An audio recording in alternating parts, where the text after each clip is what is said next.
Assalamualaikum, saya Nur Maisara binti Rushdie. Assalamualaikum warahmatullahi wabarakatuh. Saya Siti Nur Atika binti Syahri. Assalamualaikum, saya Alja Atika binti Muhammad Asri. Assalamualaikum, nama saya Nur Hafifah binti Baharudin. Assalamualaikum warahmatullahi wabarakatuh. Nama saya Nini Rosdiana binti Munshi Muhammad Mahmud Rashid. Tajuk yang akan kami kupas dalam pembentangan kali ini adalah tentang fahaman sekularisme. Objektif kertas kerja ini dilakukan adalah untuk lebih memahami apa itu sekularisme, sejarah, prinsip dan juga kesan-kesan pengaruh dengan fahaman sekularisme. Selain itu, sekularisme ialah konsep atau fahaman di mana seseorang itu percaya bahawa urusan kerajaan atau entiti lain haruslah terasing dan dipisahkan dengan kepercayaan agama. Manakala sekularisme dalam arti kata lain ialah kebebasan dalam urusan dunia dan agama, ataupun fahaman sekularisme juga dianggap bahawa agama ini tiada kaitan dengan kehidupan kita. Seperti yang kita sedia maklum, sekularisme adalah satu konsep yang amat asing dan bertentangan dengan masyarakat kita, terutama sekali bagi umat Islam. Hal ini kerana bagi umat Islam, syariah dan akidah merupakan asas dalam kehidupan mereka, manakala fahaman sekularisme hanya boleh menerima agama sebagai anutan semata-mata dan tidak lebih dari itu. Antara contoh syariah Islam yang bertentangan dengan sekularisme adalah pengharaman riba, judi, berzina, minum arak dan sebagainya. Tanpa kita sedar, fahaman sekularisme ini telah mempengaruhi masyarakat kita pada hari ini. Hal ini kerana penyebaran sekularisme semakin berleluasa melalui pelbagai bidang dan bentuk penyerapan sebagai contoh penyebaran melalui pendidikan, media massa dan juga undang-undang. Seperti yang kita dapat lihat, golongan sekular lebih cenderung melakukan sesuatu mengikut kehendak dan kemahuan mereka tanpa ada batasan atau ikatan agama. Fahaman sekularisme dalam amalan masyarakat memberikan implikasi negatif kepada masyarakat, terutama sekali bagi rakyat Malaysia dalam pelbagai aspek. Namun, masih banyak pihak yang tidak memahami konsep fahaman ideologi tersebut dan mengambil remeh hal ini. Apa itu sekularisme? Sekularisme adalah salah satu fahaman yang memisahkan antara urusan agama dan kehidupan dunia. Sekularisme didefinisikan sebagai ideologi bahawa urusan keduniaan seperti politik, pentadbiran dan undang-undang harus dipisahkan dari urusan keagamaan. Sekularisme juga boleh bermaksud fahaman yang menggalakkan idea atau nilai sekular dalam ruang awam atau peribadi. Mereka yang berpegangkan kepada fahaman ini adalah dipanggil golongan sekular. Bagi perkataan sekular dalam bahasa Arab ialah al-ilmaniyah. Istilah sekular mula diperkenalkan oleh seorang penulis bernama George Holyoake pada tahun 1946 di United Kingdom. Antara punca munculnya sekularisme ialah pemerintahan. Seperti mana yang kita tahu bahawa pemerintahan yang berjaya adalah seimbang dari segi keduniaan dan keakhiratan. Apabila ada pemerintah yang menolak antara salah satu dunia atau akhirat, mereka akan menyebabkan pemerintahan mereka adalah sangat tidak telus serta berat sebelah. Selain itu, berlakunya juga pencegahan pemikiran antara mereka. Sebagai contoh, pada ketika dahulu, orang Kristian sangat mendukung sekularisme kerana bagi mereka tidak memerlukan kedua-duanya iaitu dunia dan akhirat dalam proses pemerintahan mereka. Sebagai contoh, kekuasaan kehidupan telah diserahkan kepada pemerintah yang dilantik atau dikenali sebagai kaisar. Bagi perihal yang kedua iaitu keagamaan, mereka telah menyerahkan perihal ini kepada pihak gereja yang bertanggungjawab untuk menguruskan kerohanian. Oleh itu, pemerintah yang dikenali sebagai kaisar tidak akan mengambil berat tentang keagamaan kerana kaisar tidak boleh campur tangan tentang urusan keagamaan. Penolakan antara salah satu keduniaan dan keakhiratan oleh orang Kristian adalah disebabkan kerana mereka tidak mengenali Allah Subhanahu Wa Taala dengan lebih mendalam, tidak seperti orang Islam. Jadi mereka sangat mendukung sekularisme kerana bagi mereka mengamalkan sekularisme itu adalah sangat tepat bagi sesuatu pemerintahan. Bagi orang Islam, mereka sangat percaya bahawa Allah telah mengatur segalanya, memerintahkan segalanya dan menjadikan segalanya mengikut kehendaknya. Tetapi bagi orang Kristian, mereka tidak tahu tentang perkara ini dan mereka merasakan setiap apa yang diputuskan oleh mereka adalah sangat tepat. Seterusnya, punca munculnya sekularisme yang kedua adalah berkaitan perundangan. Dalam konteks perundangan ini adalah menunjukkan bahawa sebagai umat Islam, mereka telah diterapkan dengan perundangan sejak azali lagi. Hal ini kerana umat Islam telah diturunkan Al-Quran sebagai panduan hidup mereka dan mereka hendaklah memahami Al-Quran tersebut dan mengikut setiap apa yang disampaikan di dalamnya. Tidak seperti orang Kristian, mereka tidak mempunyai perundangan atau prinsip hidup yang asas sebagai orang Kristian. Hal ini telah menyebabkan mereka tidak mempunyai sebarang pegangan atau mengikut sebarang perundangan yang telah ditetapkan oleh agamanya.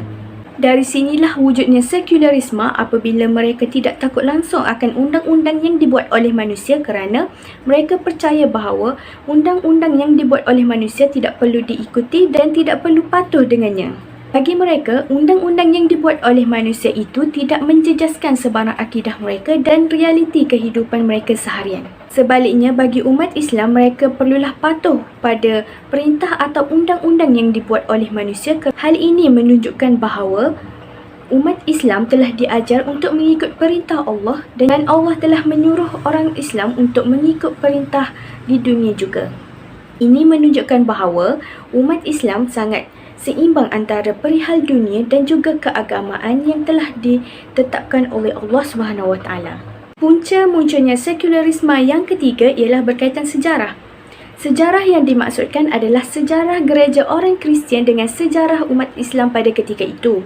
Pada ketika itu, gereja sangatlah dikenali sebagai tempat yang penuh kekejaman dan pendinasan berlaku terhadap penganutnya dan juga orang ramai. Antaranya mereka melakukan peras ugut, pembunuhan dan juga rompakan tanpa rasa bersalah.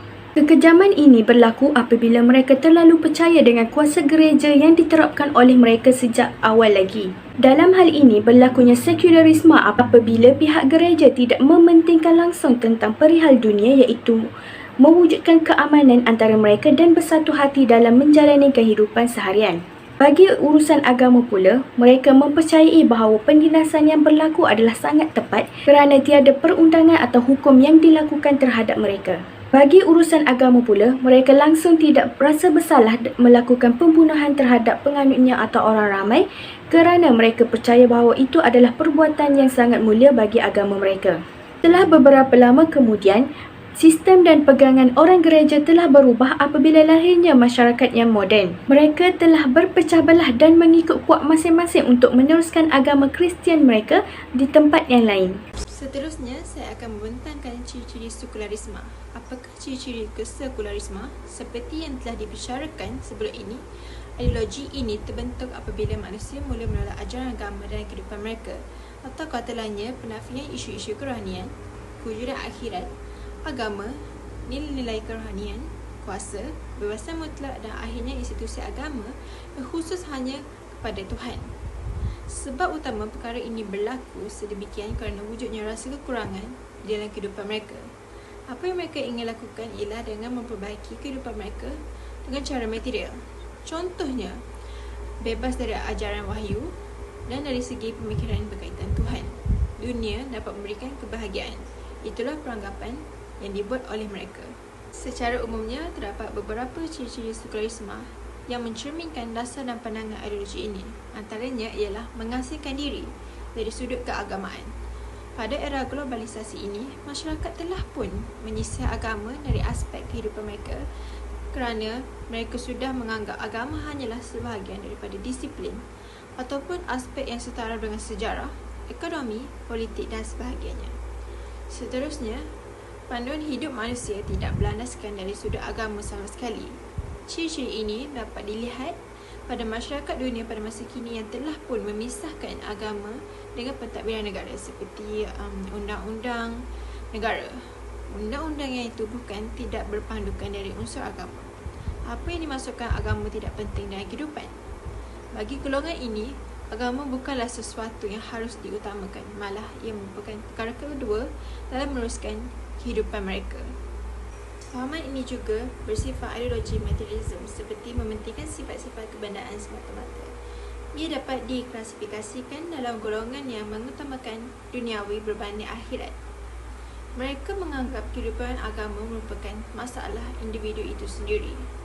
seperti ideologi, materialism, individualism, kapitalism dan lain-lain. Oleh hal demikian, mereka hanya mementingkan keduniaan kerana ia bakal menjamin kebahagiaan. Bagi mereka, urusan akhirat merupakan perkara kedua yang perlu dipertimbangkan di dunia akhirat nanti. Poin seterusnya ialah bersifat tidak tetap dan mutlak. Sekularisme juga menunjukkan bahawa cirinya yang tidak tetap dan mutlak. Perundangan dan pemerintahan tidak mempunyai teras yang tetap dan mutlak bermaksud perkara tersebut sentiasa berubah-ubah mengikut kepentingan dan masa tanpa sebarang garis panduan yang mutlak. Sebagai contoh, apa yang kita dapat lihat bahawa perlakuan zina sentiasa berubah-ubah sejak abad ke-15 Masihi sehinggalah kini. Hal tersebut sudah menjadi hak individu yang tidak lagi menjadi kesalahan di barat. Bersifat bebas, sekularisme juga menunjukkan ciri-ciri bersifat kebebasan, kebahagiaan yang tiada penghujungnya. Contohnya, mereka ingin kehidupan mereka sempurna, memenuhi aspek di atas dengan cara menyisihkan agama sendiri. Sebagai satu contoh yang dapat dikaitkan dalam topik ini iaitu teori Machiavelli. Dasar yang dipegang oleh ideologi ini ialah ends justify the means, yang bermaksud matlamat menghalalkan cara. Yang terakhir sekali ialah pendidikan dan rohani dipisahkan.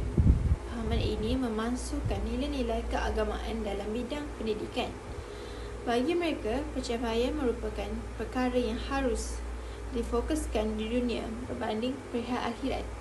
Tambahan pula, pahaman ini membawa pemikiran bahawa ilmu yang dituntut hanya untuk memperoleh kejayaan di dunia, bukan kerana hakikat ilmu itu tersendiri. Sebagai contoh, menerima ilmu untuk memperbaiki diri atau hanya untuk menyampaikan kepada orang lain. Sekularisme telah muncul di Eropah bermula di Itali pada abad pertengahan Masihi, dan pada abad itu merupakan detik yang banyak membawa perubahan terhadap perkembangan tamadun Eropah di dalam pelbagai aspek, termasuklah perubahan sikap terhadap nilai keagamaan masyarakat Eropah itu sendiri, dan kelahiran sekularisme di saat itu sememangnya telah diramalkan oleh beberapa orang cendekiawan dan ahli falsafah Eropah pada masa itu. Dan jelasnya, para ahli falsafah, penyair-penyair dan juga pengarang-pengarang barat telah meyakini akan datangnya suatu peristiwa pembebasan dari Tuhan dan agama. Dan oleh kerana berlakunya perubahan suasana ini yang telah diyakini oleh para cendekiawan barat pada masa itu, mereka mula merasakan bahawa umat Kristian tidak akan dapat melarikan diri dari krisis agama yang akan timbul kesan daripada sekularisme. Dan sebagai langkah awal untuk mengelakkan dari berlakunya masalah yang mencabar masyarakat mereka, terdapat dalam kalangan mereka yang telah cuba untuk mencari jalan bagi menyesuaikan agama Kristian dengan fahaman sekular yang akan melanda mereka. Kemudian, berlakulah pula satu zaman dikenali sebagai zaman Renaissance, dan pihak gereja amat berkuasa pada masa itu sehingga melampaui batas dan juga menindas kebebasan aliran agama dengan mengamalkan sikap pentingkan diri dalam bentuk kemewahan, dan mereka juga mengamalkan rasuah, dan ia menyebabkan penindasan ke atas kebebasan individu, ekonomi dan juga pelajaran. Tidak cukup dengan itu pula, muncul pula gerakan Reformation, yang mana gerakan ini bermula dengan penentangan penganut agama Kristian terhadap gereja Katolik. Namun, penentangan ini tidak menimbulkan pengaruh yang mendalam terhadap gereja Katolik, dan juga kritikan bertambah kencang apabila pihak gereja telah meningkatkan pusat kekuasaan yang terkuat di bahagian tengah Itali, dan usaha ini membawa kepada kekayaan pihak gereja dengan menyelitkan unsur rasuah, penyelewengan dan kepincangan telah berlaku. Ramai rakyat yang telah mempersoalkan kedudukan dan juga amalan gereja Katolik yang bertentangan dengan ajaran kitab Bible, dan juga penguasa gereja lebih cenderung mengamalkan gaya hidup para pemerintahan dan juga bangsawan dan tidak langsung mencerminkan keagamaan. Oleh itu, rakyat telah bosan dengan kongkongan sebegitu dan inginkan perubahan. Beralih ke isi seterusnya, teori Darwin juga merupakan salah satu faktor tercetusnya fahaman sekularisme. Dalam buku beliau, Tabar-i-Insan, beliau menjelaskan beberapa sifat lahiriah dan juga ciri jiwa manusia merupakan evolusi yang dialami oleh kera dan juga monyet. Dan doktrin dasar Darwinism menyatakan makhluk hidup muncul menjadi ada dengan diri sendirinya secara spontan, dan teori evolusi ini bertukar kepada falsafah materialism dan juga kebendaan. Prinsip dasar sekularisme adalah kepercayaan yang mutlak akan kemampuan manusia untuk menyelesaikan masalah kehidupan duniawi. Selain itu, ia mempunyai tujuan untuk meningkatkan penguasaan kebendaan dalam kalangan umat manusia. Dan ideologi ini hanya memperjuangkan kebendaan sahaja demi menjamin kebebasan hidup dan juga keselamatan. Bukan itu sahaja, ia juga berprinsip untuk membebaskan diri daripada sebarang kepercayaan dan juga penghayatan. Justru ia membuka ruang dan peluang yang luas kepada pengikutnya, dan prinsip moral yang liberal bagi membolehkan manusia mencapai matlamat hidupnya tersendiri. Justru telah jelas di sini bahawa penyebaran sekularisme ini adalah antara usaha-usaha barat untuk memastikan nilai-nilai keagamaan tidak diterapkan dalam kehidupan kita. Saya akan membentangkan tentang kesan pengaruh sekularisme terhadap tiga aspek, iaitu kesan dari segi masyarakat, ekonomi dan juga negara. Yang pertama iaitu kesan terhadap masyarakat. Kesan terhadap masyarakat akan berlakunya keruntuhan akhlak dan sosial kerana mudah terpedaya dengan budaya barat seperti cara hidup mereka, cara berfikiran. So, masyarakat Islam akan terpedaya dengan kehidupan barat. Itu antaranya. Yang kedua ialah kesan terhadap ekonomi. Ekonomi akan terbentuk dalam dua sistem, iaitu dalam sistem ekonomi sosialis dan kapitalis, yang bermaklumatkan kekayaan dan material semata-mata tanpa memikirkan halal, haram, keadilan sosial, perkhidmatan serta kebajikan masyarakat. Seperti yang kita boleh nampak di negara kita juga, ada sesetengah peniaga yang akan membudayakan sistem ekonomi tersebut. Selain itu, dalam ekonomi juga dia mengamalkan sistem riba yang mampu membuat sesebuah family ataupun seseorang manusia merana kerana kesempitan wang, dan bunga yang dikenakan adalah tidak memadai, dan dia akan membuatkan seseorang terfikir untuk membunuh diri ataupun mengambil langkah yang drastik. Dan yang terakhir sekali iaitu dalam kesan ekonomi, dia akan menjadikan tempat-tempat khas seperti tempat zina, pesta dan konsert sebagai salah satu cabang dalam ekonomi untuk negara kautkan keuntungan. So, kita boleh tengok apa dari segi negara kita yang akan melakukan konsert semua tu untuk mendapat keuntungan. Dan akhir sekali iaitu kesan terhadap negara. Kuasa politik. Yang pertama iaitu kuasa politik yang tidak demokratik. Di mana dalam negara kita masih lagi ada sistem demokratik di mana kita memberi pilihan untuk memilih siapa bakal pemimpin kita. Tapi ada setengah sebuah negara seperti kita boleh tengok di Korea Utara,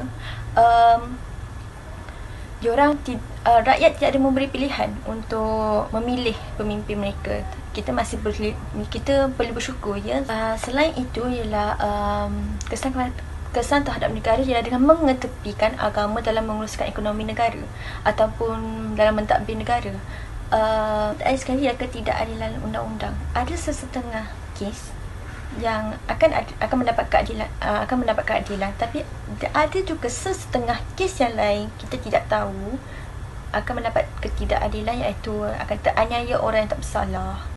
Kesimpulannya yang boleh kita dapat ialah sekularisme menyebabkan akal fikiran mereka menjadi kabur dan hilang pertimbangan untuk menerima hukum Allah, dan juga mereka lebih dikuasai oleh hawa nafsu dan juga berfikiran bebas.